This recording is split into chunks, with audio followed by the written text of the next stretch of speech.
Selamat datang ke Smart Talk Sabah episod ke-29 tahun 2026. Anda bersama saya, host anda di STS, Joanna Suhenli Rampas. Dan untuk episod kali ini, kita fokus kepada sesuatu yang kita rasa setiap hari di dapur tetapi jarang atau benar-benar kita kupas tentang perkara ini. Now, kalau kita lihat, Sabah ialah negeri yang subur, tanahnya luas dan juga lautnya kaya dan sejarahnya panjang sebagai pengeluar makanan. Tetapi dalam realiti hari ini, Sabah masih bergantung kepada import untuk lebih 60% makanan asas, dan untuk beras sahaja, tahap sara diri kita sekitar suku daripada keperluan rakyat. Dan disinilah wujudnya satu yang dikatakan food paradox Sabah. Negeri yang mampu menghasilkan makanan tetapi tidak berdaulat sepenuhnya ke atas bekalan makanannya sendiri. Dan persoalannya bukan sekadar apa yang kita makan, tetapi siapa yang menentukan bekalan itu, di mana keputusan itu dibuat, dan sejauh mana Sabah sebenarnya mempunyai ruang untuk mengubah keadaan ini. Itulah persoalan untuk membuka tirai STS tahun 2026. Dan bersama saya di studio pada hari ini, tidak lain dan tidak bukan yang berhormat Datuk Jamawi Jaafar, Menteri di Kementerian Pertanian Perikanan dan Industri Makanan Sabah. Terima kasih Datuk. Terima kasih atas jemputan. Dan terima kasih kerana membuka tirai STS pada tahun ini. 2026. Ya. Now, yang menarik sekali ya, untuk mungkin penonton kita tahu, sebelum beliau dikenali sebagai menteri, beliau datang daripada latar belakang pertanian ya. Ya, saya. Dan kerja komuniti dan dekat dengan petani. Ya, Kalau kita tengok di social media Datuk, kongsi cerita. Dan juga pengalaman. Beliau ni ada satu kiranya kebun yang besar di Kemabung kan? Adalah sedikit. Jual pula tanam durian. Durian. Right. Jadi perbualan hari ini bukan sekadar dasar lah Datuk ya, tapi kita juga pengalaman Datuk di lapangan sebagai seorang agripreneur. Yeah. Right. So itu persoalan kita pada hari ini. Jadi sejak Datuk mengambil alih MAFI, direktif Datuk very consistent. Kita tengok ya, dengan baru-baru ini SMJ 2.0 telah pun dilancarkan ya. Dan antara fokusnya adalah untuk meningkatkan pengeluaran tempatan dan juga mengurangkan kebergantungan food security di Sabah, right? So jika kita zoom out, okay, apakah mandat sebenar yang Datuk rasa Datuk bawa untuk sektor ini dan melangkaui apa yang bertulis dalam fail di kabinet? Datuk. Okey, terima kasih Joanne atas peluang ini. Assalamualaikum, selamat petang, salam sejahtera. Pertamanya bagi saya, apabila menduduki satu amanah dan tanggungjawab yang cukup besar ini, saya katakan kepada ahli keluarga MAFI bahawa saya merupakan seorang petani, saya merupakan seorang penternak ikan, saya merupakan seorang penternak kambing yang diamanahkan sebagai Menteri Pertanian, Perikanan dan Industri Makanan. Kerana apa? Kerana saya ingin mereka faham bahawa apa yang saya ingin bawa dalam kementerian ini adalah hasil daripada pengalaman saya di lapangan. Okay. Jadi banyak sebenarnya isu yang harus kita perjuangkan, banyak isu yang harus kita perbetulkan, banyak isu keterjaminan makanan yang harus kita lihat ke arah yang lebih jauh. Kenapa?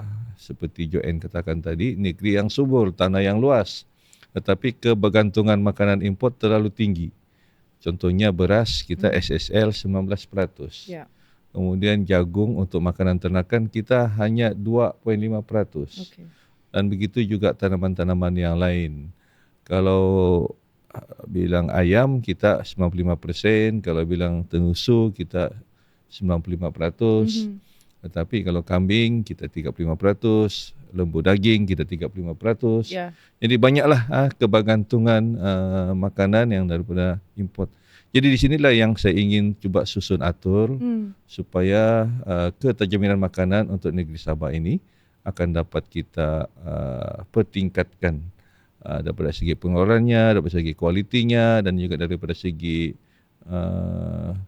merakyatkan rakyat Sabah berkenaan dengan peluang-peluang untuk mereka juga bergiat sama dalam industri ini. Okay, ini membuka satu ruang perbincangan kita yang lagi luas ya, Datuk. So we start off with, since you mentioned just now, in fact I've mentioned earlier dalam opening tadi tentang food paradox, right? So apabila bercakap tentang makanan ini kan, Sabah ini tidak beroperasi dalam vacuum, right? So industri beras macam Datuk katakan tadi kan, kita masih berada dalam ekosistem nasional yang di mana masih dikawal oleh Bernas, right? Dengan konsesi monopoli sehingga 2031 ya. And ini secara tidak langsung mengehadkan ruang Sabah untuk bertindak pantas apabila berlaku kekurangan bekalan ataupun kenaikan harga. Ini pandangan saya melihat perkara inilah, Datuk ya. Jadi pada masa yang sama, Kerajaan Persekutuan juga baru-baru ini telah mengumumkan pelaburan besar dalam industri padi, sistem pengairan dan juga ternakan termasuk cadangan jelapang padi baharu di Sabah.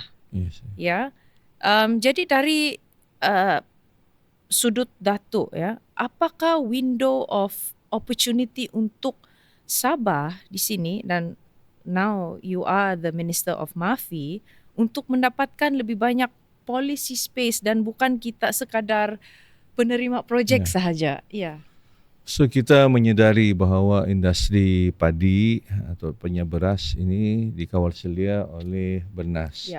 Dan mereka merupakan boleh diklasifikasikan sebagai monopoli untuk industri beras. Right. Namun begitu, di peringkat negeri kita sebenarnya masih bertanggungjawab untuk memajukan industri tanaman padi. So tanaman padi dengan industri beras nianya ada berbeza sedikit. Kerana kalau tanaman padi ini menambahkan kebergantungan kita dengan tanaman tempatan. Namun beras ini ada juga polisi untuk meningkatkan import melebihi daripada penggunaan beras tempatan. Itu makanya ada harga beras import, ada harga beras tempatan. Jadi untuk di Sabah ini, sekian lama kerajaan cuba untuk meningkatkan SSL. Tetapi ianya tidak meningkat, malahan setiap tahun menurun. Jadi inilah masalah dan juga mungkin kritikan di peringkat bawahan yang menyebabkan 2 tahun lepas, penghujung 2024, Kerajaan Negeri Sabah telah bersetuju untuk mengaktifkan semula Lembaga Padi dan Beras Negeri Sabah. Dan sekarang ini saya mengambil amanah ini untuk melaksanakan pelbagai aktiviti di bawah Lembaga Padi dan Beras. Dan kita ingin melihat bahawa jelapang padi di Kota Belud itu akan dapat kita bangunkan semaksimal mungkin. Saya pun merasa heran kenapa 7,000 hektar ni tidak boleh dimajukan. Hanya separuh yang dapat dimajukan. Yang separuh lagi tu dia kadang ditanam, kadang tidak ditanam. Dan saya melihat bahawa ada sistem ataupun pengairan yang terjejas untuk kawasan-kawasan tersebut sejak runtuhan Gunung Kinabalu lebih kurang berapa tahun lalu, 8-9 tahun lalu. Menyebabkan kebanyakan kawasan-kawasan sungai menjadi cetek. Bila kawasan sungai menjadi cetek, apabila banjir, ianya melimpahi kawasan-kawasan sawah padi di kawasan Kota Belud dan menyebabkan banyak kos untuk kita mengorek semula dan juga untuk meratakan semula sawah-sawah padi ini. Namun begitu, seperti dikatakan oleh JON, kita kena cari kawasan-kawasan yang lain. Kita ada di kawasan Papar, kita ada di kawasan Keningau, kita ada di kawasan Pitas, dan sekarang ini kita sudah mula membesarkan jelapang padi nombor 2 yang ini di Kota Maludu. Yang juga dimain peranan oleh agensi swasta yang lain. Contohnya Sawit Kinabalu menanam lebih kurang 300 ekar di kawasan Kota Belud. Di kawasan Kota Maludu. Manakala Lembaga Industri Getah, walaupun dia ini industri getah, tetapi dia menanam juga padi di Kota Maludu. Kerana apa? Kawasan Kota Maludu ini mempunyai pengairan dan juga sungai yang sesuai dan keadaan tanahnya rata. Jadi inilah saya ingat satu tanggungjawab yang cukup besar bagi saya untuk merealisasikan impian-impian ini.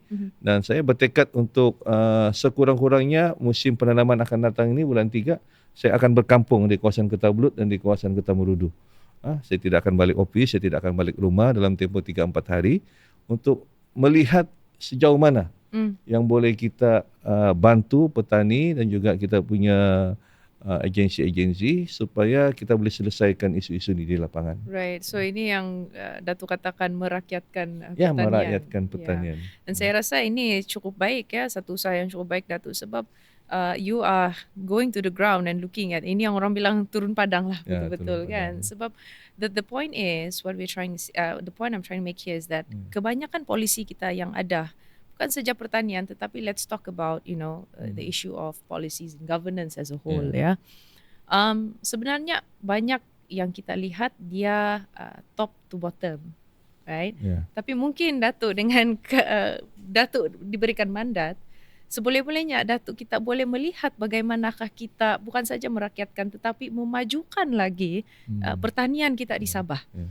And then making a policy that betul-betul faham dengan apa kemahuan dan kehendak dan juga keperluan petani nelayan, and making a policy towards the top. So I think this is a very good initiative Datuk. Sepanjang lebih kurang dekat 2 bulan. Ya. Hari ini 3 hari bulan 2 hari bulan. 2 hari Saya bulan. melaporkan diri 3 hari bulan. Bulan Saya 1. banyak bulan 12. 12, yes. Lebih kurang 2 bulan. Saya banyak membuat libat urus. Ya. Saya panggil petani, peternak ke pejabat, berdialog. Saya panggil peternak ayam, pengusaha ayam, pengimport ayam, berdialog. Saya ke Sabma melihat industri perikanan pukul 3 pagi untuk bincang. Dan baru-baru ini saya panggil 23 anak-anak muda yang berumur 40 tahun ke bawah. Tetapi mereka ini bergerak aktif dalam industri makanan, industri pertanian. Dan saya minta mereka suarakan impian dan hasrat mereka. Right. Jadi yang saya katakan daripada bawah ke atas, yang saya tengok banyak input baru yang kadang-kala pegawai-pegawai kita di kementerian tidak mengetahui ataupun tidak memahami. Dan mereka cakap, oh betul ada tanam bawang 40 ekar. Oh betul ada anak muda kita ada kapal laut 40 buah. Yeah. Mereka tidak dapat input yang sedemikian. Jadi usahawan-usahawan ini ada sebahagiannya yang berdikari sendiri. Right. Tapi mereka berjaya untuk menjadi usahawan pertanian yang cukup aktif, dan mereka juga ingin melihat bahawa ingin menyumbang lebih banyak. So saya tidak ingin hanya 23 anak muda ini. Saya melihat mereka ini akan menambahkan lagi bilangan anak muda yang lain.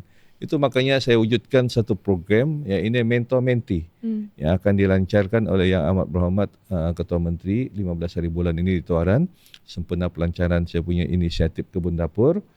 Mereka ini akan membimbing lebih ramai anak muda dalam bidang masing-masing. Okay. Ternakan ayamnya ada yang minat, ternakan itiknya, ternakan kambingnya, begitu juga industri perikanan laut, industri perikanan darat, pertaniannya, hidroponiknya, semua saya sudah pilih. 23 anak muda menjadi ikon pertanian negeri Sabah pada masa akan datang, dan mereka membimbing lebih ramai lagi anak-anak muda untuk ke hadapan. Baru-baru ini ada kursus berkenaan dengan ternakan kambing yang diadakan. Ada 28 anak muda datang. Dan saya datang, saya cakap saya tidak protokol, tidak apa, saya tidak perasmian. Saya sebagai tenaga penceramah. Dan saya datang sebagai tenaga penceramah. Okay. Jadi saya tidak ada satu orang bilang ada blok antara saya dengan petani peternak. Saya mau jadi sebahagian daripada mereka. Saya kongsikan pengalaman saya sebagai peternak kambing sebelum ini, supaya mereka juga melihat bahawa industri ini boleh berkembang maju. Right, that's wonderful. In fact, kita melihat secara tidak langsung, Datuk, I can see that you are focusing on tadbir urus yang baik dan juga keperluan pegawai untuk turun padang sebagai asas mencapai kemenjadian lah dengan apa yang plans. Saya menetapkan satu dasar baru. Ya ini walaupun kita 85 kita punya jadual masa bekerja, tapi saya minta pegawai-pegawai di MAFI untuk turun padang sekurang-kurangnya 60% masa bekerja itu di lapangan. Lapangannya. Kerana petani kita berada di sawah. Kerana nelayan kita berada di laut, nelayan kita berada di sungai, peternak kita ada di kandang masing-masing. Kalau kita mengharapkan mereka untuk datang ke pejabat kita, di mana kita punya? Sepatutnya kita yang turun, saya katakan biar kita yang cari pelanggan kita. Jangan pelanggan kita yang datang ke pejabat. Kadang-kadang mereka dalam keadaan baju yang kurang sesuai datang ke pejabat, kita pula segan mau berjumpa dan sebagainya. Tapi saya minta supaya meninggalkan pakaian kot, necktie ini, sekurang-kurangnya 60% masa mereka berada di lapangan bersama dengan peternak, petani dan juga nelayan kita. Now I have a question here, Datuk, because sebelum ini dua kerajaan sebelum inilah, sekarang JRS dan JRS dan before that, dia ada satu blueprint pertanian sebelum ini ya. Hala 7 pertanian yang berakhir pada 2027. So is that still ongoing? Yes, sekarang dalam tempoh kajian dan saya akan melancarkan hala 7 pertanian 2027 hingga 2047 untuk 40 tahun. Untuk 20 tahun akan datang. Alright, jadi kiranya masih berjalan polisi itu dan sekarang ini akan disambung dengan di bawah Kementerian Datuk lah. Okay, alright. Now, kita bercakap tentang ada beberapa poin sebenarnya yang boleh kita bincangkan di sini. So tadi Datuk bercakap tentang kebun dapur, right? Dan saya banyak I follow a lot of your social media, Datuk, and as well I read all your setiap hari I will see there is always updates on Mafi, on the news. So salah satu daripadanya is kebun dapur. So program seperti kebun dapur ataupun projek kecil di peringkat kampung sering disebut memberi kesan nyata, alright, daripada projek-projek yang besar, Now, boleh Datuk kongsikan dengan pengalaman Datuk di dalam bidang pertanian ini satu contoh intervensi kecil at least dan impak besar yang Datuk lihat sendiri di lapangan. Antaranya mungkin kebun dapur, but do you see any other things yang ada impact dia besar walaupun intervensi dia kecil? Saya suka untuk yang saya katakan tadi merakyatkan pertanian ini. Kalau kita lihat dulu Datuk nenek kita Joanna, mereka ini cukup berkebun dapur di belakang rumah. Mereka ada sedikit buah-buahan, mereka ada nenas, mereka ada sayur-sayur kampung dan sebagainya.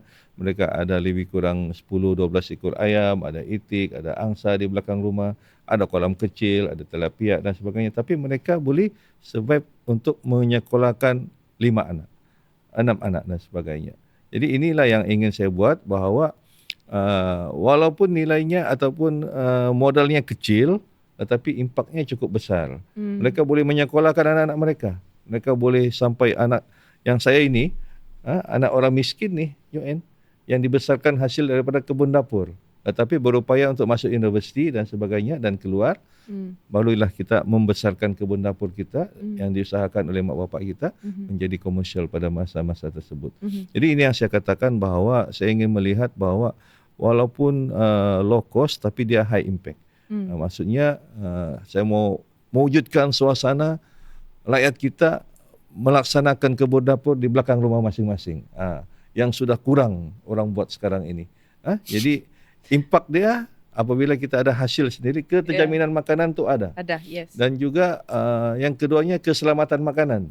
Saya tidak katakan yang di luar ini selamat, tetapi saya kadang-kadang merasa kecewa dengan amalan-amalan pertanian yang dilaksanakan, terutamanya yang memajak tanah ni. Kalau orang tempatan yang mengusahakan tanah ni okey.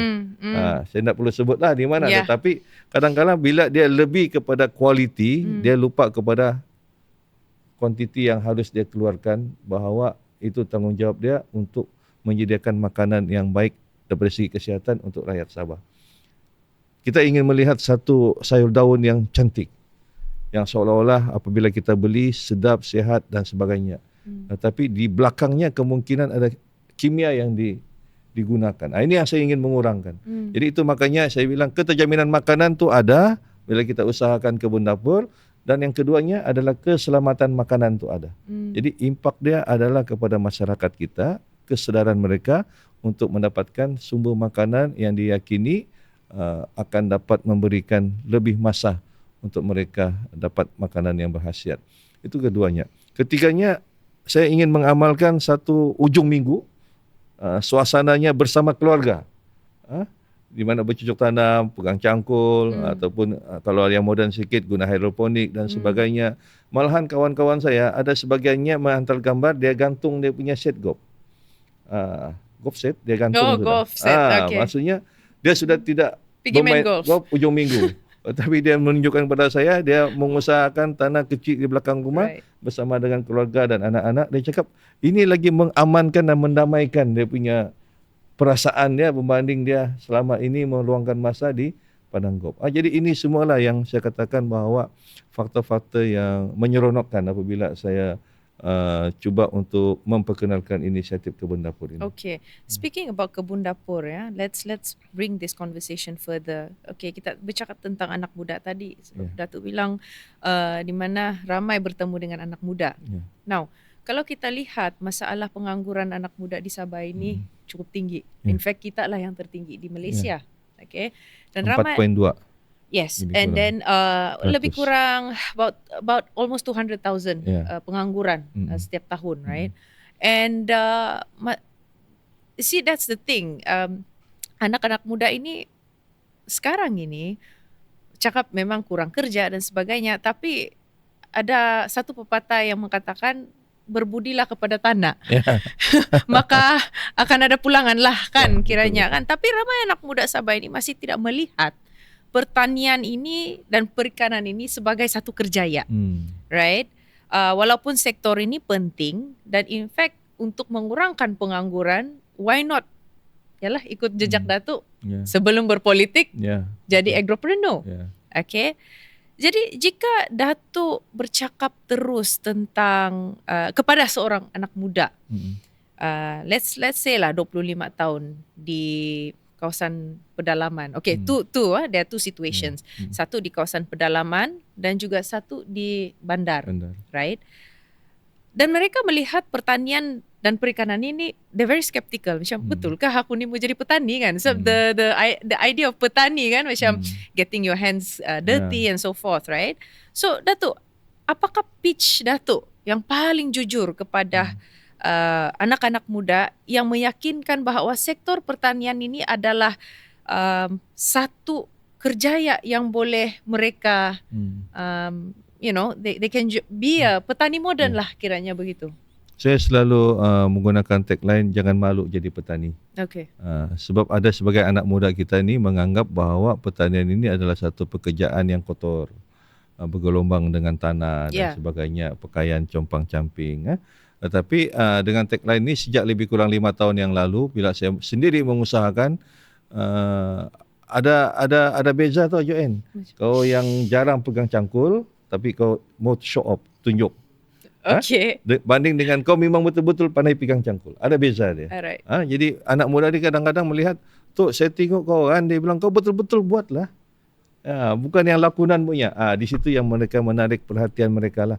Jadi di peringkat luar bandar banyak peluang-peluang yang sebenarnya yang ada. Dan Jabatan Pertanian pun menyediakan dana, menyediakan subsidi berkenaan dengan peruntukan tanaman jangka panjang, peruntukan tanaman jangka pendek, banyak sebenarnya ada. Okay. Di peringkat bandar ini kita ada peluang juga untuk urban farming. Mereka boleh mengusahakan ada teknik hidroponik, ada teknik aquaponik, ada teknik fertigasi dan sebagainya. Jadi ini kadang-kadang mereka bertanya, bos macam mana, kami tidak ada modal. So kita telah bekerjasama dengan pihak Perbandaran Pinjaman Sabah. Okay. Mereka menyediakan dana dan tidak ada interest, zero interest, kosong. Berapa yang mereka pinjam itu juga yang mereka kena bayar balik. Manakala di peringkat agrobank ada interest lebih kurang 2.5%. Dan saya juga merupakan pelanggan agrobank daripada 10 tahun yang lalu. Dan bila kita mengusahakan tanaman ini, dia ada dia punya, 3 tahun pertama you bayar dia punya interest sedikit. Bila sudah ada hasil bayar penuh bulanan. Jadi sebenarnya peluang anak muda ni mereka tidak dapat maklumat yang lengkap. Mereka tidak ada info berkenaan bahawa industri ini boleh meningkat maju, dan sekiranya tidak ada dana, sebenarnya ada dana daripada pihak-pihak institusi yang menawarkan pinjaman-pinjaman yang saya katakan tadi. Jadi inilah yang akan juga kita perhebatkan maklumat ini semasa kita buat jelajah kebun dapur. Jadi saya mau orang bertani, orang bercocok tanam, tidak ada modal, ada disediakan, tidak ada kemudahan pemasaran, kita sediakan. Untuk kemudahan pemasaran, tahun ini saya tubuhkan satu JLC baru di bawah kementerian yang saya namakan SAMA, Sabah Agriculture Marketing Authority. Di mana dia inilah nanti yang akan membantu. Kita bermula dengan kebun dapur, mungkin kita dapat 2 kilo, 5 kilo, kan? Bila kita sudah berminat, mungkin kita boleh meningkat 10 kilo, 20 kilo hasil sawi. Meningkat lagi minat kita untuk mengusahakan, membesarkan, maka di situlah masuknya SAMA. Untuk membantu memasarkan hasil-hasil pertanian ini. Dan kita sudah ada 19 pusat pengumpulan hasil-hasil pertanian. Yang selama ini mereka kurang mendapat bahan hasil pertanian ini daripada masyarakat kita. Jadi bila ada inisiatif kebun dapur, di sinilah yang akan membekalkan keperluan-keperluan untuk sampai ke pusat pengumpulan. Bila sampai di pusat pengumpulan, SAMA ni akan membantu untuk melihat pemasaran dia di mana.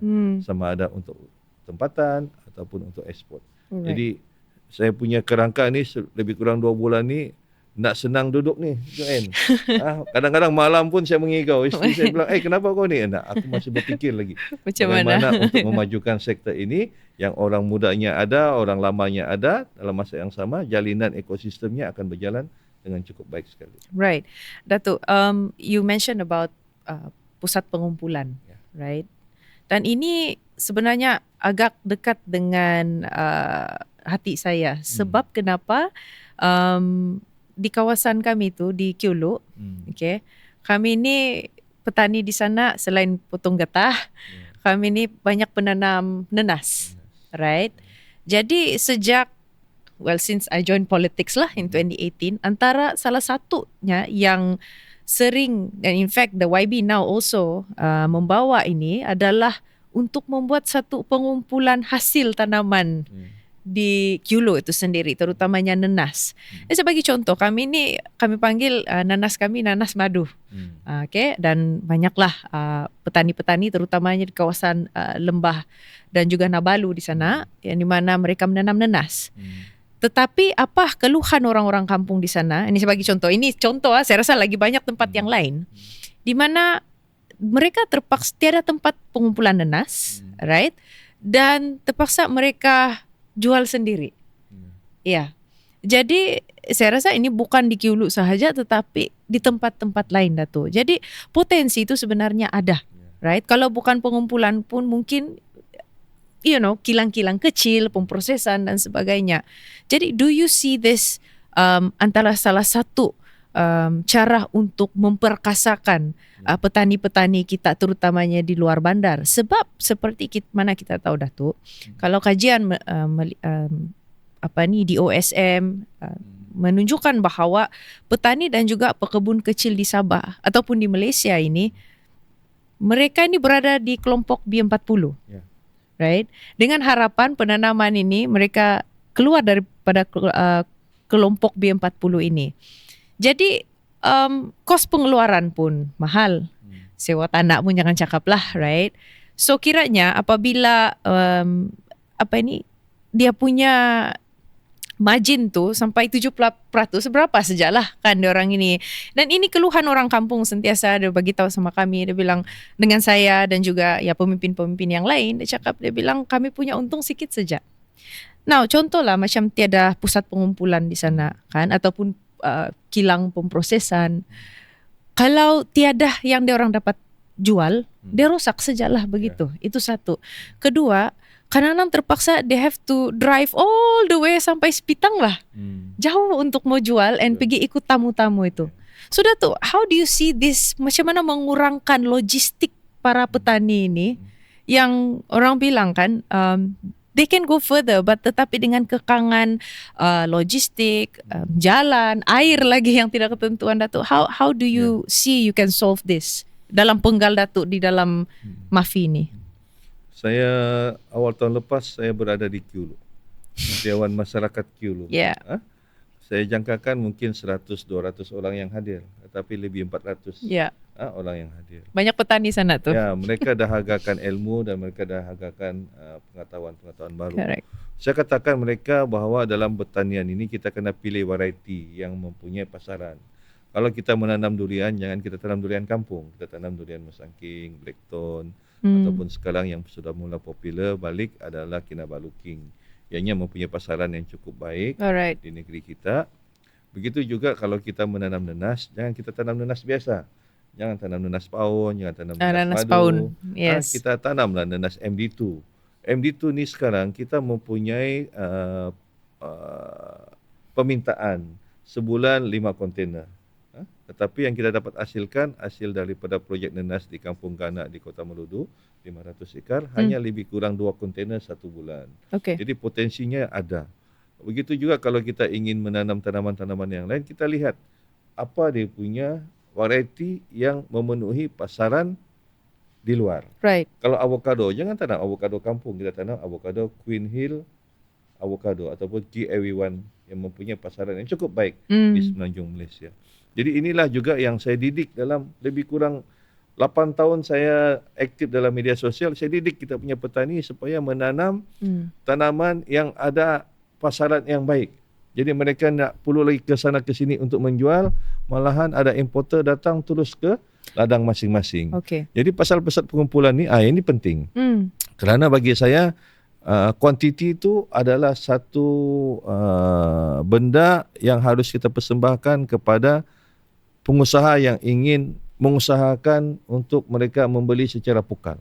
Tetapi kalau tidak ada tempat, maka mereka ni masing-masing dengan kualiti penyimpanan pemukusan yang tidak baik. Sepatutnya nenas boleh disimpan 5 hari, bila tidak ada kualiti penyimpanan yang bagus 3 hari dia jadi busuk dan sebagainya. Jadi inilah yang saya katakan ingin saya bawa dalam Mafi ini untuk kita banyak lagi buat pusat pengumpulan, mendidik petani kita untuk beralih daripada tanaman variety yang lama kepada tanaman variety yang berpenghasilan tinggi, dan juga untuk mendidik petani kita bahawa di dalam memilih tanaman-tanaman ini kita juga harus melihat ada peluang-peluang yang sebahagiannya mereka tidak menyedari bahawa peluang itu lebih besar apabila bukan setakat menjual buah. Kalau nenas ini, Joanne, kadang-kadang buah tu sudah jadi nombor 2 hasil. Hasil utama mereka adalah sulur. Ya, ini anak nenas. Nenas, ya. Sebab sekarang ini permintaan anak nenas untuk MD2 ni begitu tinggi. Jadi ini yang saya katakan, kita mendidik, kita memberi pendidikan, kita memberi tunjuk ajar, dan kita ingin melihat bahawa petani kita pandai memilih variety tanaman sebelum mereka memulakan sesuatu usaha pertanian. Ya, di Kilo ni dekat dengan hati saya ni. Saya tahu ni dari dulu ni memang nenas. Saya pun tanam nenas madu juga. Saya mula tanam nenas MD2 pada tahun 2019. Saya lah antara pelopor yang membawa MD2 ke Sabah. Namun pada ketika itu kita punya masyarakat pengguna ni dia masih belum dapat hargai satu kualiti buah yang sedap, nyaman dan sebagainya dengan kualiti RM6 1 kilo. So dia masih mencari, dia bilang tiadakah yang RM3.5? RM3.5 nenas madu. So menyebabkan saya pada ketika itu saya tanam MD2, saya tanam juga nenas madu. Sebab MD2 ni untuk mereka yang mempunyai taste yang tinggi tapi sanggup untuk keluar RM6 sekilo. Nenas madu mereka yang memilih saya nak peduli asal manis, saya mau beli yang RM3.5 1 kilo. Tapi hasil daripada promosi kita, didikan bahawa MD2 ni kalau kita makan tidak ada rasa kelat-kelat di bibir, tidak ada rasa macam pedas-pedas di tekak, mereka sudah mula naik. Itu makanya sekarang MD2 ni sudah mula naik berbanding dengan nenas madu. Tapi dua-dua ni okey. Saya nenas madu pun saya suka. Ya, saya ambil bibit saya nenas madu daripada Kilo, betul. Ya, dia punya ciri-ciri tu nenas madu, dia ada crown di leher dia tu. Sebelum dia punya crown tu, di leher dia tu macam ada kalung yang orang pakai begitu tu. Itulah nenas madu yang top di Sabah. Jadi yang ada ni kebanyakannya di Kilo. Yes, nanas madu, correct. And nanas paun pun banyak juga tempat kami tu, Dato'. So I think this is a good point, Dato'. Sebab in fact, I think the upgrade of quality penanaman tu kena ada lah kan di sana. Jadi Datuk saya lihat Datuk ini berada dalam persimpangan di mana sistem makanan nasional yang berpusat dan juga realiti kemiskinan luar bandar pun di sini juga dan kebanyakannya petani. Dan apabila penggal ini berakhir, which is 5 years from now, Datuk, apa satu perkara konkret yang Datuk mahu seorang petani ataupun nelayan di Sabah boleh rasakan begini? Okay, ini kali bukan politik ataupun just another kementerian atau menteri sahaja, tetapi kementerian ataupun menteri dan polisi yang telah dibangunkan oleh menteri ini benar-benar membawa perubahan di dalam kehidupan saya sebagai petani atau nelayan. Apa harapan Datuk? Harapan setinggi Gunung Kinabalu nih. Tidak, habis ini like 5 years from now kan? Saya mengimpikan apabila habis tempoh penggal saya 5 tahun, sekurang-kurangnya mereka petani, penternak, nelayan merasakan inilah yang dibuat oleh menteri, maka saya jadi bukan lagi B40 yang 1,500 ke bawah, tapi sudah 2,000 ke atas. Ini impian saya. Ingin melihat lebih ramai orang yang mempunyai pendapatan yang tinggi hasil daripada mereka bertani, hasil mereka menternak, hasil mereka menjadi nelayan. Jadi usaha ini bukan mudah, Joanne. Perlu kesungguhan, perlu kerjasama dengan semua tim MAFI dan perlu pemasaran yang bagus, kemudahan-kemudahan pasarana yang lebih baik. Dan kita mengharapkan supaya ada peningkatan hasil petani kita. Dalam masa yang sama kita menyediakan harus jalinan jalan raya yang bagus, sistem pengangkutan dan penyimpanan yang baik. Ini semua memerlukan kos yang tinggi. Saya telah berbincang dengan Yang Amat Hormat Ketua Menteri supaya menambahkan lagi sedikit peruntukan. Dan dia menyatakan, kalau kita dapat yang 40% itu tahun ini, dia akan tambah lagi untuk pembangunan jalan-jalan pertanian dan juga tempat penyimpanan dan juga pengumpulan hasil-hasil. Jadi impian saya memang tinggi, namun begitu kadang-kadang kekangannya daripada segi bajet. Tapi yang tidak ada bajet, kudrat itu saya akan korbankan untuk rakyat Sabah. Saya belum ada berhenti ni, Joanne. Daripada 3 hari bulan 12 sampai ke hari ini. Kemarin saya 1 hari melawat kawasan-kawasan tali air di kawasan saya. Saya minta supaya jangan lagi lah yang 60-an punya sistem tali air ni. Jadi saya pun kecewa. 63 tahun kita merdeka ni, masih lagi ada tali air yang pakai batu, susun canvas, ambil daun-daun pisang, tutup, letak tanah. Masih ada, Joanne. Masih ada, bayangkan. Jadi ini yang kadang-kadang melemahkan semangat petani kita menanam padi. Kalau saya boleh tambah, Datuk, every time, of course, ada yang mengatakan bahawa kalau kita, we want to keluar daripada kepompong kemiskinan, memperbanyakkan kerja. Another one is downstreaming itu. That's another thing. Tapi Datuk, itulah dengan kekangan seperti ini, contohnya ialah sistem infrastruktur yang belum up to par lah dengan apa yang ada sekarang. In fact, ini akan mengurangkan juga foreign direct investment untuk coming in, right? And how do you see, adakah kita dapat melaksanakan ataupun mengurangkan ini dalam 5 tahun ini? Do you think we can get that? Saya yakin. Saya sekarang saya fokus kepada tanaman makanan yang kita terlalu banyak import. Tentunya padi dan juga jagung. So ada yang tanya sama saya, kenapa kau sibuk mau tanam jagung? Saya bilang inilah sebenarnya yang boleh memberikan hasil yang baik kepada petani kita. Dan yang kedua, inilah juga yang akan membantu rakyat Sabah untuk mendapatkan bekalan makanan ayam ataupun ternakan lain dengan harga yang lebih murah. Kita punya ayam Joanne lagi mahal banding Sarawak dan Sabah. Banding Sarawak dan Semenanjung. Correct. Di sana boleh jual RM9 1 kilo. Kita punya RM12 1 kilo ayam kita. Telur pun mahal di Sarawak, Datuk.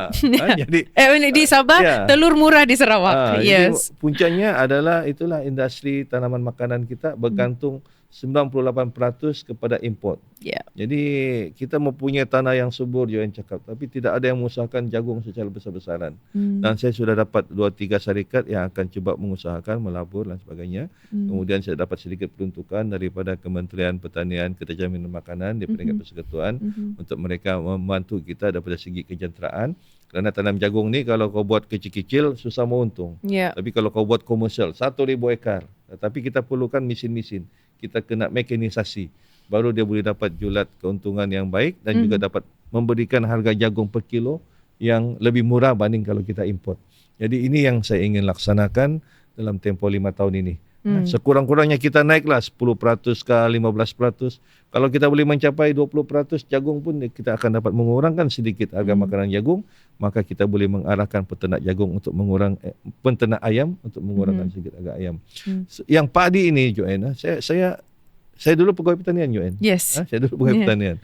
25 tahun dahulu bila kami seminar pada ketika itu SSL kita 30%. Selalu pada ketika itu saya punya pengarah bilang, okey, kamu semua kena kerja kuat, kita kena naik sekurang-kurangnya 40%, 20 tahun akan datang. Sekarang sudah 20 tahun, Joanne. Daripada saya dulu pegawai pertanian.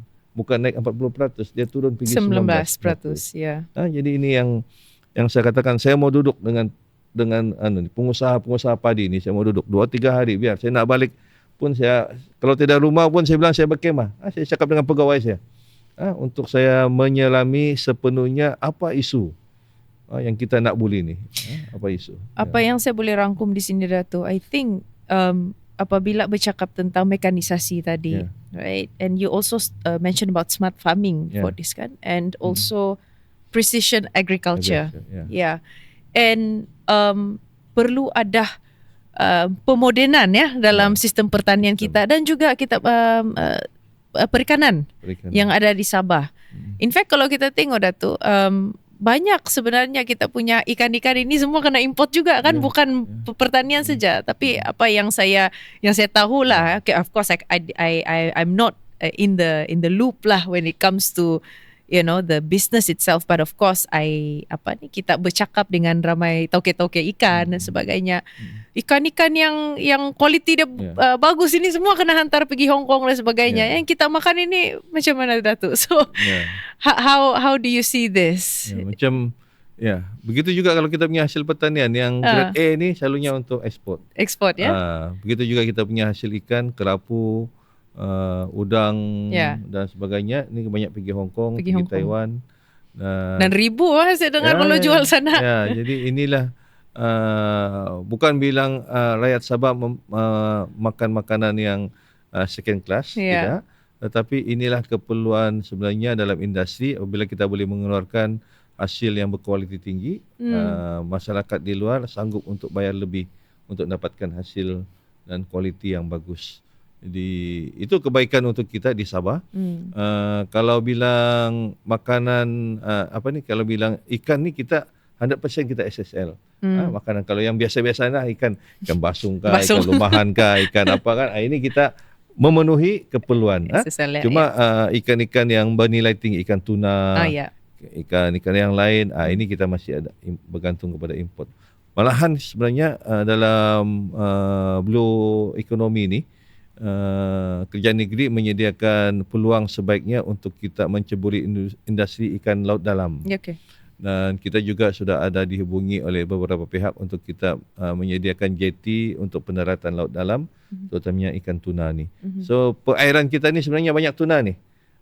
Banyak tuna. Tapi tidak diambil peluang oleh nelayan-nelayan kita yang mereka ni masih lagi bot-bot kecil.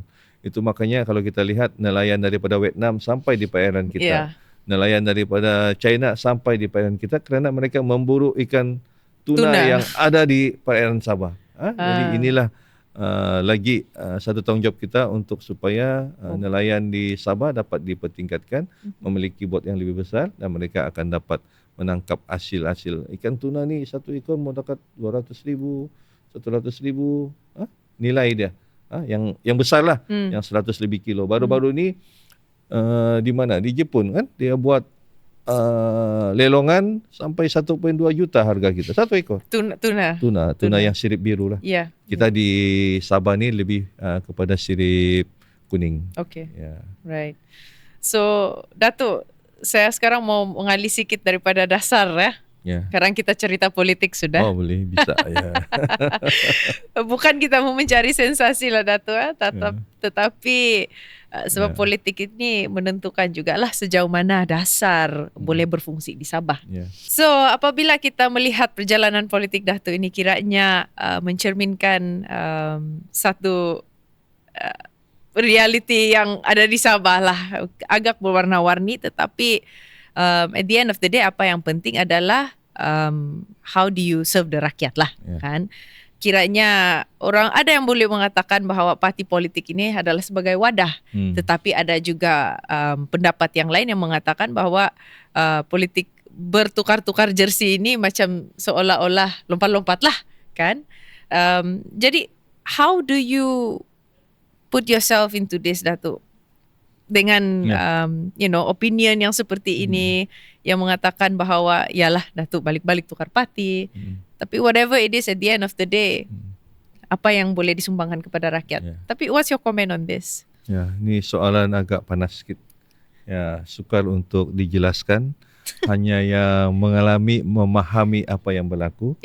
Tapi seperti Joanne kata, memang saya punya liku-liku politik ni macam pelangi lah. Dan saya bukan mau sebenarnya tu Joanne. Tetapi bila sampai satu keadaan, ianya berlaku begitu. Saya menolak, tetapi disebabkan oleh fakta-fakta yang lain, saya kena menerima keadaan tersebut. Contohnya pada pilihan raya pada yang lalu. Saya merupakan ketua bahagian PJRS di Melalap. Dan saya melaksanakan amanah saya cukup baik dengan saya punya penyokong, pengikut, ahli-ahli parti.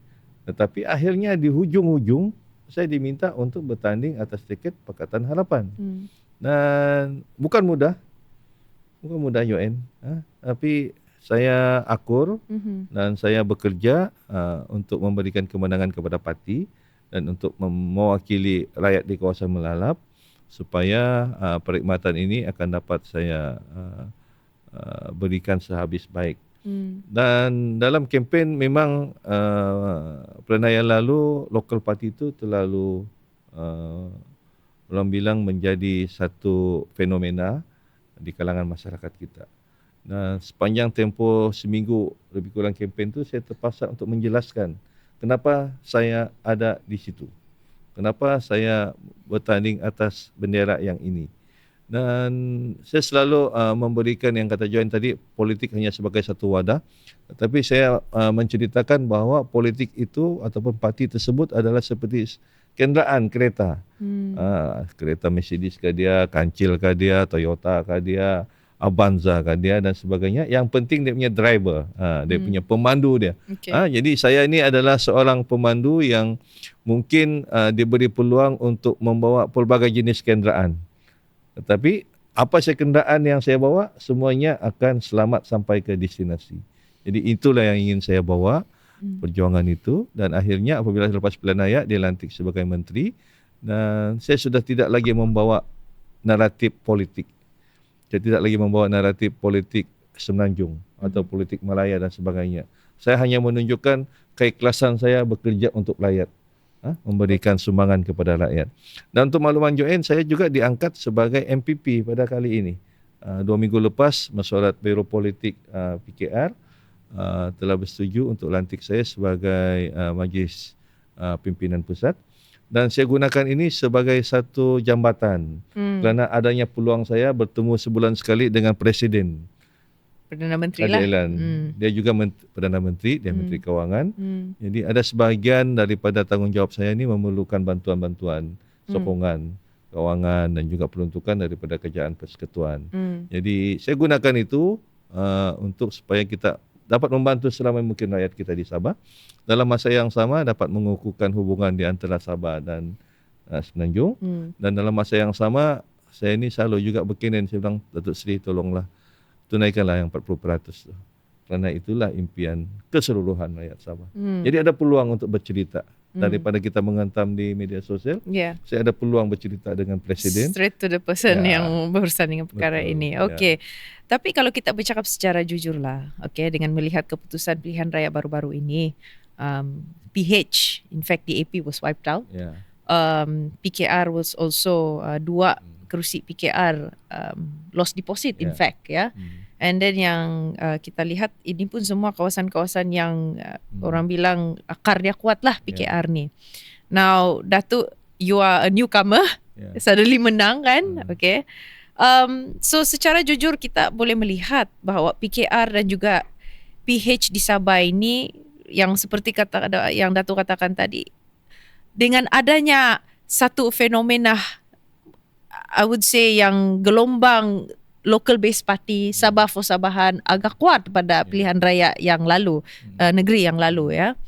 Dan sekarang ini saya melihat PKR dan juga PH ODAP sedang melalui fasa membina kepercayaan yang mungkin terhakis ya sebelum ini, dan juga struktur, I would say. So dari pemerhatian Datuk sendiri sebagai seorang MPP sudah sekarang ya, apakah cabaran yang paling besar untuk PH benar-benar boleh berakar semula di Sabah selepas PRN sebelum ini, dan how do you see this in the coming GE16 PH di Sabah ini? Saya lihat kepentingan rakyat Sabah tu yang penting. Sebelum ini daripada dahulu kita dimomokkan bahawa hasil Sabah dipungut oleh Malaya, kan? Menyebabkan orang benci kepada parti-parti daripada Malaya dan seterusnya, naiklah gelombang lokal parti. Tetapi pada kali ini saya lihat keikhlasan Datuk Seri Anwar Ibrahim tu jelas. Okay. Dia minta supaya 40% ini harus ditunaikan. Malahan baru-baru ini kita telah ada mesyuarat berkenaan dengan berapa amount yang kita ada untuk 40% itu. Dan dalam mesyuarat tersebut, pegawai-pegawai dari Peringkat Persekutuan dan juga Negeri Sabah telah pun bersetuju bahawa ianya adalah hak Sabah yang harus ditunaikan, dan arahan daripada pucuk pimpinan terutamanya Perdana Menteri supaya ianya dapat direalisasikan mengikut apa yang telah diputuskan oleh Mahkamah Tinggi. Jadi kita melihat di situ senario dia, apabila Kerajaan Persekutuan membantu mengembalikan hak Sabah, kemungkinan di situ akan ada peningkatan kepercayaan kepada pucuk pimpinan di Peringkat Persekutuan. Tetapi kalau Kerajaan Persekutuan ataupun pimpinan di Peringkat Persekutuan gagal untuk melaksanakan apa yang diimpikan oleh rakyat Sabah, maka beginilah keadaannya yang sekarang ini. Yang mereka ini menganggap bahawa hasil kita dipungut, diguna untuk pembangunan di Semenanjung. Yang dahulu-dahulu pucuk pimpinan kita sentiasa ulang setiap kali pilihan raya. Tetapi saya yakin kalau 40% ini ditunaikanlah dalam tempoh 180 hari mengikut keputusan mahkamah, mungkin ada sedikit peningkatan keyakinan orang Sabah, inilah Perdana Menteri yang tunaikan hak Sabah. Jadi mungkin di situ akan ada peningkatan sokongan. So are you saying that Datuk, you are going to be kiranya as of now, okay, selain daripada MP yang ada sekarang, Datuk Mustafa Sakmud lah, kalau dalam PKR kan, and of course you have others from DAP like Chan Von Hin, for example, only two of them, right, from PH. Jadi kiranya Datuk ini di peringkat DUN menjadi jambatan lah kepada federal, selain daripada yang berhormat Ketua Menteri, tetapi dari sudut pandang parti itself, you are going to be the bridge, right? Dan boleh saya katakan bahawa Datuk akan sentiasa untuk memastikan bahawa hak-hak Sabah ini akan terus Datuk bawakan, memainkan peranan yang bukan kecil, besar lah Datuk, because you are the only person here, right? Kalau saya tidak buat, siapa lagi kan? Amanah itu telah diberikan kepada saya. Yang amat hormat Ketua Menteri pun selalu cakap, Jamawi, kau sudah di sana, kau kena laksanakan amanah ini. Ini harapan daripada orang Sabah. Kau satu-satunya yang menang, kau suarakan dalam MPP. Kau kena bagi pahaman kepada mereka. So kadang-kadang ada yang nak faham ni. Ada yang nak faham pasal 40%. Malahan ada juga pimpinan di sebelah sana menyatakan, perjanjian 40% ini sengaja dibuat oleh Inggeris pada ketika itu untuk supaya membankruptkan Semenanjung. Ada pemimpin yang membuat kata-kata demikian. Jadi ini yang saya kena perbetulkan supaya mereka menyadari bahawa perjuangan ini tidak sama juga dengan Sarawak. Sarawak dia ada pemberian khas, dia tidak 40%. Sabah saja yang ada 40% ini. Jadi nilainya itu begitu tinggi.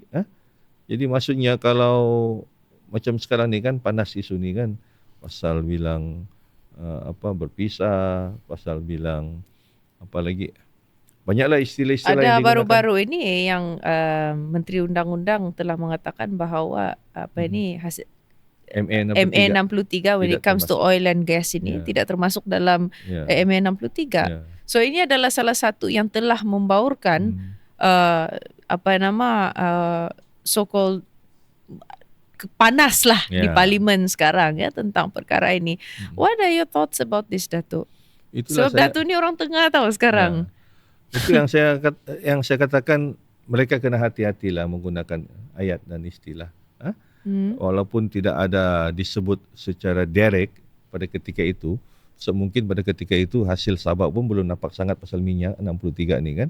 Tetapi ordinan tanah berkenaan dengan hak tanah, berkenaan dengan hak orang Sabah dalam mengeluarkan hasil-hasil yang ada di negeri Sabah itu telah pun disebut dalam 20 perkara, disebut dalam Malaysia Agreement. Walaupun dia tidak spesifik, tetapi janganlah kita menggunakannya sebagai untuk menghangatkan apa yang disuarakan oleh rakyat Sabah. Kerana kalau perkara ini berterusan, maka keharmonian yang kita rasakan sekarang ini akan perlahan-lahan akan terjejas lah. Itu makanya kita tengok Menteri Kabinet sendiri menyatakan, Menteri JKR rasa kecewa dia dengan istilah-istilah yang digunakan oleh pemimpin di Peringkat Semenanjung berkenaan dengan nasib baiklah dia bukan PKR kan. Kalau PKR saya jawab juga. Okey. Jadi terima kasih Datuk atas perbincangan kita pada malam ini, bukan sahaja dari sudut dasar Sabah Maju Jaya, polisi Sabah Maju Jaya untuk peringkat MAFI, tetapi juga cerita politik kita selit sedikit ya Datuk. In fact kalau kita mau tambah lagi masa boleh panjang juga cerita panjang politik ni, tapi memandangkan Datuk pun sudah cakap tadi, sekarang ini kita tidak membawa naratif politik, tetapi it's all about governance.